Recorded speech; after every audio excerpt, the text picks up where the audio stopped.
Alright, so let's look at a chart or something here. No, not that one. Hold on, let's do this. Let's bring that.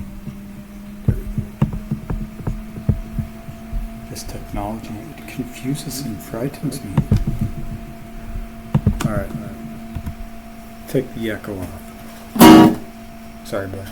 God mode's over.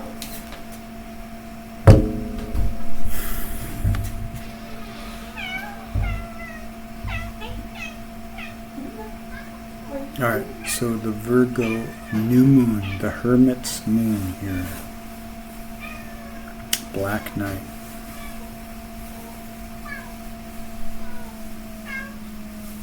See, even in the darkness, there are glimmers of light. You know, think of your own thoughts when you're, even in the deepest, darkest pits, there's memory. Even on a dark night, there's, unless you're covered by the clouds, the delusion of the illusion, there's stars.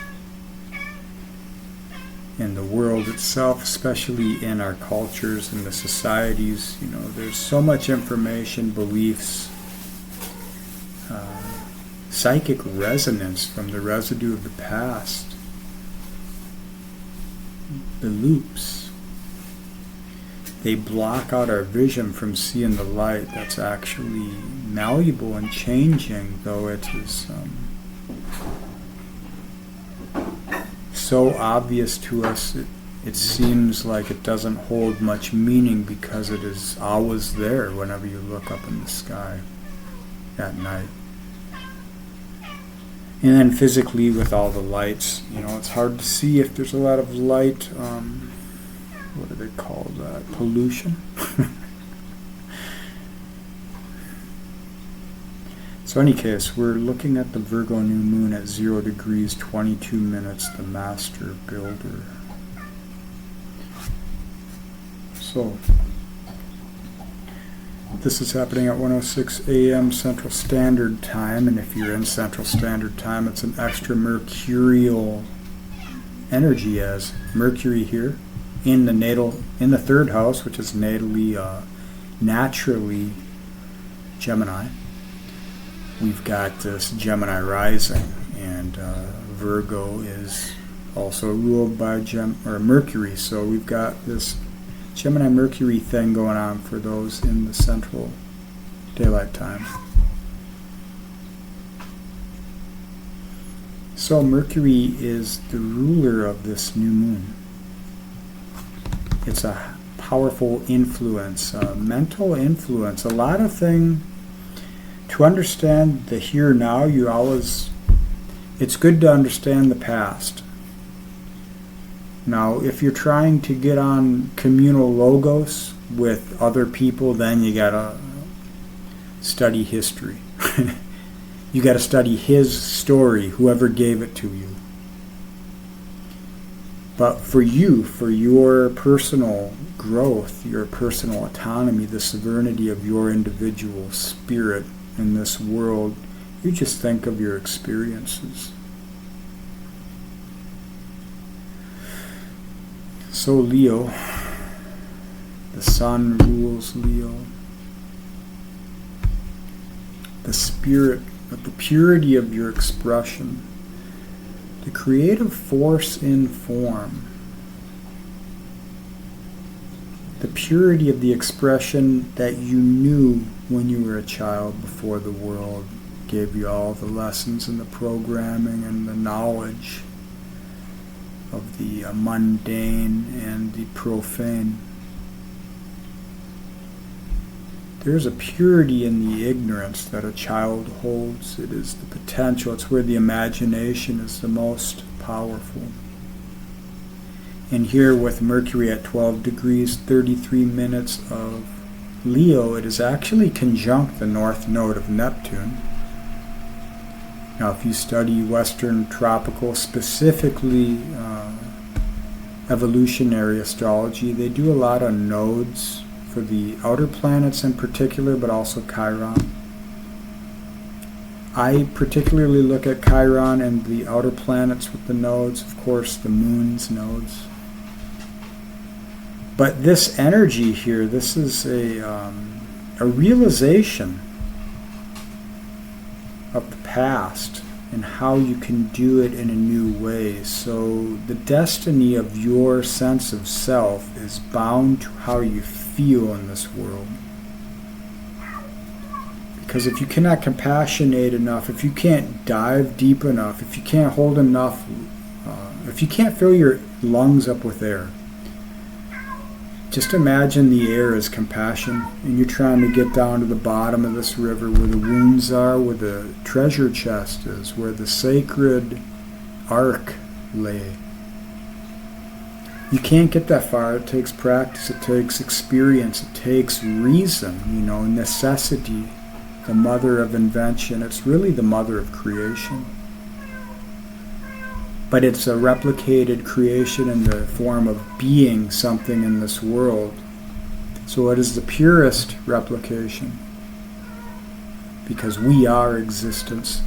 We are time and form.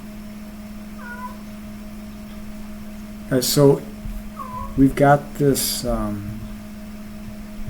energy of Mercury in this new moon.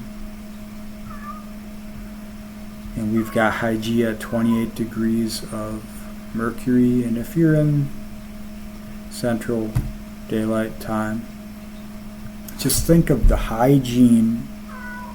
The mind is the body, but if information makes you depressed, then you start eating shit, you don't take care of yourself. So it's, it starts within and without. When you're a child, you're fed programs by trauma loop convictions of other people who are keeping it alive, because that's part of what we do. We allow demons to live, just as angels, and all sorts of other things that are beyond conception. So it's really the limit of our conceptions. So information, it's not the information it's what you don't know. It's the stuff they don't put on the table. It's the if you read the labels of most ingredients on the store, you can't pronounce half the shit, and if it's not something natural, what the fuck is it and why? But you don't have enough compassionation to care about that, because you got to pay the bills, you've got heartbreak, you've got sickness, you've got other things going on. Cheeto Jesus is going to save humanity and kill half of humanity, and we've got new saviors rising, old tyrants fading. So we've got all these other things which trivialize what should be very important to you, which is the health and the preservation of yourself. But if you carry the pain of trauma, you don't give a shit about that. You're just trying to make it through the day and live a good life, at least as good as you can. So mental hygiene, what information, how much spirit, how much emphasis and meaning do you give information? It's time to kill information. It's time to kill absolution. And you cannot do that mentally. It has to be done unconsciously. And the way to actually tap into that is through your imagination. Through bringing yourself into the childlike essence of what and who you were before the programs took place, before the training. The child is pure. They have memories of the past, of wherever we come from. There's no language in this world to project that out. By the time we become versed in our own language, we've taken in so much knowledge of this world that it seems trivial and it seems lost. It's lost in translation. You can't communalize it. But you can feel it, and we can all feel the purity of the emotions, the purity of experiences, the felt presence of the experience of the moment. Those are stored deep within us. And so all these unconscious feelings that we don't have words for, we find the information and the patterns and the people and the resonance with existence and others to allow that to live. And so that brings us here to this new moon. So you can see the yod here between Sun, Moon, Pluto, and Saturn, Neptune. Now the Fool's Journey, Of course, Aries, the Fool card. But it's actually the embodiment, the unconscious embodiment, your sixth house, the ritual of your life, your happenings and existence, the influence your unconscious has on your physical form and what you do to keep it either healthy and operational, and the mind, so the mind is the body, or broken and retarded because you're trying to digest emotions of yesterday, of the past, of other people, of expectations. And so this is a powerful new moon for understanding authority, the sovereign authority, the spirit of creation. So, in the Bible and other texts that talk about the clay vessel of humanity, and God blows spirit into them. Well, we are God, we are everything. To say it in this world is trivial because this world it's just conception, essentially. You have to get to the feeling deeper than the conception, the thing that can't be named. It's hard to share with others. But you know it when you feel it, and other people know it when they feel it. When you meet people in that resonance, there's no words you need. So the clay vessel of Virgo, we play these roles in relation to the systems and the information and the beliefs of the past. And those beliefs of the past limit and shape us as to what is possible tomorrow. Sagittarius is the bow, the hunter, the centaur with the aim. You can aim it at the heart of Scorpio, at the emotions of the wounds of the past, and you can slay that beast. Or you can hold it high and you can shoot it over what is possible. You can aim back into Aquarius here. Beyond conception. And see where it brings you. So these beliefs that we're transforming, it comes down to the value of the self and the self-compassionation that you can symbolize through your own language and the world.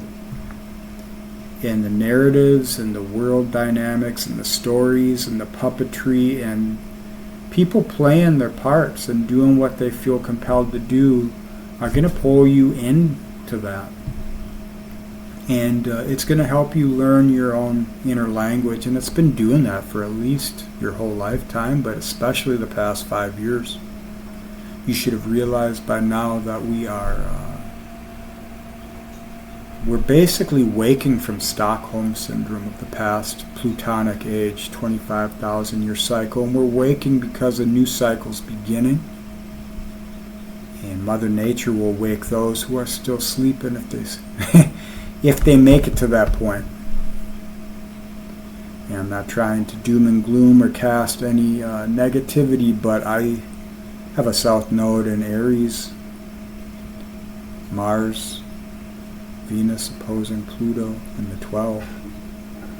So I know that there are patterns that need to end, and the only way for them to end is for the World card to come, and that's the fixed cross and the cataclysmic cycles. So embodying spirit now, while we have the advantages of this fucked up world and all the good things that come with it, not just the bad, it empowers you and other people. And it allows you to learn the language of yourself in a way that you had not conceived before or been allowed or felt the value in holding and learning and cultivating. So these stories of the past, the Piscean dream, it comes and it brings us forms, and we embody it and we optimize it and we bring it into perfection so that it can die, be reborn, crumble, change, so that the yang can turn back to yin And that spirit can revitalize us and other things to rise. So it's all recycled, there's nothing lost. So this 0 degree Saturn in just 13 minutes off exact with this new moon, and Saturn retrograde too, as well as Neptune retrograde, and these are sextiling Pluto at 1 degree 56 minutes of Aquarius. It's asking you to re-envision your value, your sense of self. The roles and the archetypes, the myths, all meaning is changing. It's not just economics or social hierarchy systems and beliefs around all that bullshit. It's about you playing a part, a role, and deciding whether you want to play or actually get into real life and embody. In the systems and in the relational dynamics, we have this box, the square. It's the past, what has been created, and the future, and what could be created. But in the structure of hierarchy, there are 4 dominant archetypes that we embody, and we're learning this fool's journey through this in this specific age, at least. And that's the tyrant. We'll go with Saturn. And we've got the Savior here, Neptune. And we've got the Martyr, Mercury, replicating all the bullshit to perfection and playing the role. And then we've got this Savior, or this Martyr. Yeah, the Martyr. What you sacrifice for meaning in systems, like, we feel a need to get married when we love someone. And it's more so for other people, because if you love someone, you don't need a piece of paper, you don't need any of that stuff, recognition even. Okay, that's one example. But these examples are cultural, they are conditioned through our tribal essence, and they become more systemized, and they give benefits and drawbacks in society, in the structures. So these roles that we're playing, we got to come up with the 5th element. We need to find the true passion, and that's what this Mercury can do for you. Remember what you were as a child before you knew anything, before you had an idea of what you wanted to be. Get back to the ignorance of this bliss and feel that energy and cultivate what that is and what you do. Bring that spirit to form through action, through becoming.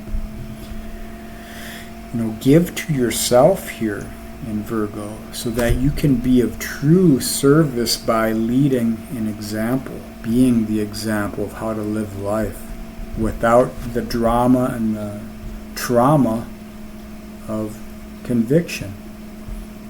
Allow the absolutions to die and let Pluto bring the gifts of the ancestors, both in the past and the future, to this moment, to you, for your conception. Break out of the patterns of system. Allow yourself to rise. And it's not going to be easy, because our enemies are loved ones, and our loved ones can be enemies. But really the only enemy and the only loved one that matters, it's within you. It's your compassionation. If you can see the conspiracy of the self, no other conspiracy can hold you. It's just another story on a 10,000 layered onion spinning in different directions. So drill down into this sense of self. Use the emotions here. Use the language of Venus and Chiron. Heal the sense of wounded self realize it is psychic. It is in the mind. It is in the beliefs which we hold to be true because we don't got the language for anything new. Just drop what you think you know and allow what might be to come. And let this current of life take you. And you can tell when you're in the current, you go by your feeling. But I would suggest trying to embody happiness and joy in this world right now. See what that does for you. Now we've got Mars here in Libra, 10 degrees, sextiling Mercury. It's building the square with Jupiter here. So we will feel the pinch of relational dynamics and the value of change. You know, we do the right things for the right reasons, but sometimes they are myopic or sometimes they are short-sighted. You have to look long game here with Aquarius and Pluto. Think 5 years out or 10 years. You know, think of the example you want to leave for your child or your loved ones or your enemies. You know, revenge is bullshit. You just got to live your best life, you know. That's sweeter than any revenge. So just find the sweet spot for yourself. Do the thing that's hard to do and overcome the fears and the guilt and all the stuff associated with that. And you're not going to find the panacea right away. It's a progression. But you got to get the ball rolling, otherwise it doesn't move. And the beginning is always the hardest.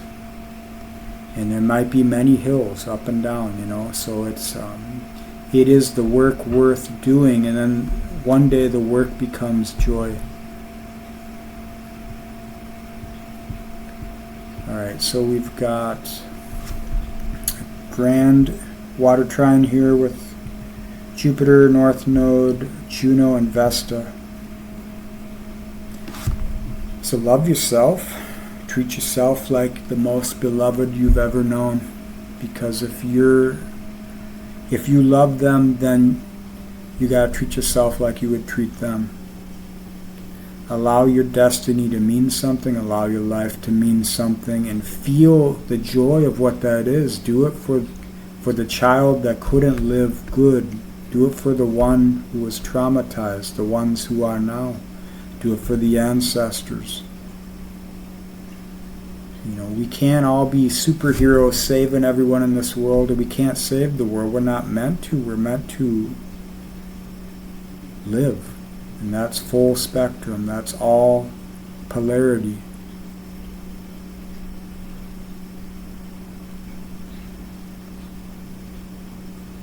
So we've got the trine with Uranus and Pluto. Mercury rules Gemini. Uranus and Saturn, the rulers of Aquarius. So just honor that life goes on, you know. One day everything we've known will be a faded memory.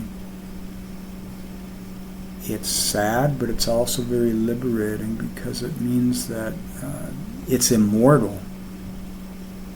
Existence is immortal, and you are part of existence. You're immortal. So just try and live a good life. Take advantage of this vacation in ignorance and do something with it. Be something in it. Alright, well, thanks for watching, listening, and being.